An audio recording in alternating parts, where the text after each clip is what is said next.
It's so difficult to just be as consistent as Jannik Sinner has been. It's why nobody's ever done it before. He wins his 30th consecutive match at the Masters 1000 level against Alexei Popyrin today. And let's hear what he had to say on the desk.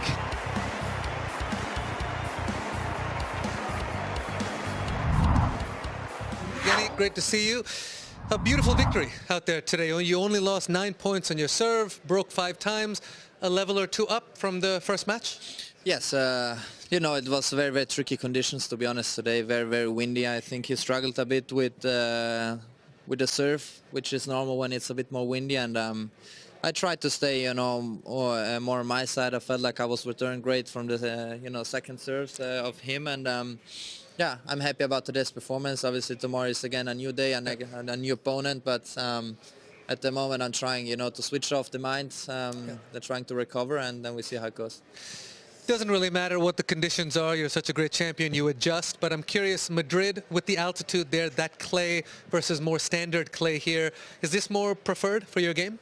Yeah, I mean, it's tough to say. For sure, you can control a little bit more, you know, the rallies because, you know, they're going to be always a little bit more rallying, you know, when the conditions are slower and a bit more heavier. In the same time, I felt like, you know, Madrid, if someone serves very well, it gives you a huge impact in a very good way, and yeah, that's it. So here is definitely different. First couple of rounds are always very tough, and you know, now we try to keep up the good work, and then we see how what's coming in the next round. There are some cool moments each year at the tournament. You have the Italian military flying over with the planes. They sometimes shoot the Italian colors out. I think we had a couple of planes going over today. We saw your reaction to it earlier. It was it must be pretty cool here in Italy, seeing that go over as you're about to step on the court. Yeah, it's nice. It was actually quite surprised because, you know, in this moment when you're not outside, you just hear the noise, and it's a very loud noise, you know, these jets make, and yeah, I was a bit scared, you know, because I didn't see it coming. So, but they told me that they were practicing for tomorrow, and maybe tomorrow they, yeah, here is the video. You see, I'm so scared. And yeah, you see. Oh, that's so good. Yeah, I thought that's so good. I thought they were coming lower. Yeah, coming too low, you know.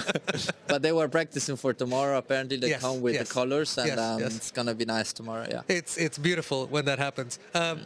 You're so driven to play everywhere. We know that, but I'm curious, how much more is the hunger when you get the opportunity to play here in Rome? Yeah, look, it's a tournament I haven't won. It's a very prestigious, you know, tournament, being Italian, you know, and I'm extremely happy to play here, and I just try to do my best. In the same time, in any case, for me, it's a win-win situation at the moment.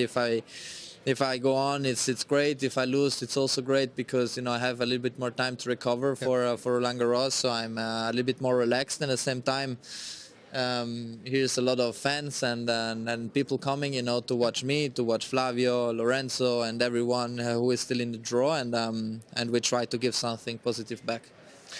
Yannick, it's pretty spectacular. We'll be sitting here on our desk, which is right next to the Players Restaurant, and there's the Player Bridge right there.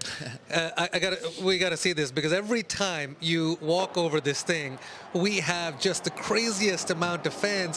What on earth does that feel like when you're in the middle of it? It's quite impressive, you know, because I always think back where I come from, and I come from a very, very small town, and only under the bridge there are more people here than people actually living in the town where I am from, you know. So it's great. Again, it's not only me.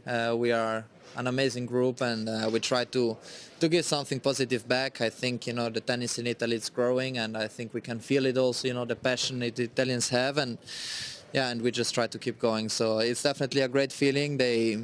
they give you an amazing support when things go well. Also when things don't go well, they always keep, you know, proving why they are your fans, and I'm really happy to be part of this movement.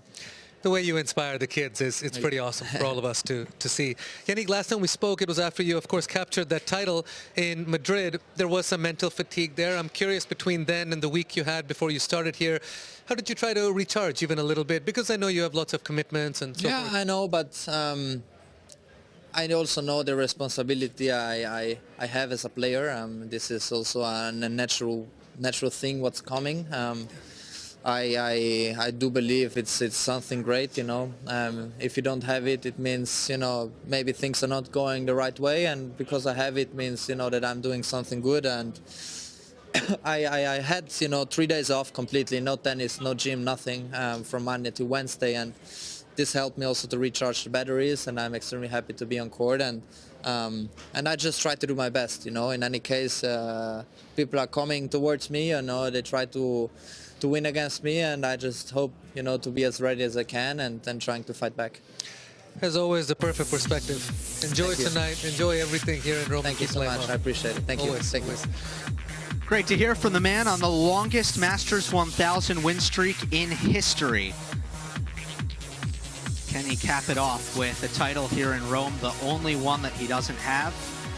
He'll get Andrea Pellegrino next, part of our Tuesday featured matches on Tennis Channel. You can see that third up on our list, but really looking forward to another Italian, Lorenzo Musetti, taking on Casper Ruud, and also a battle of youngsters with Hodar versus Tien.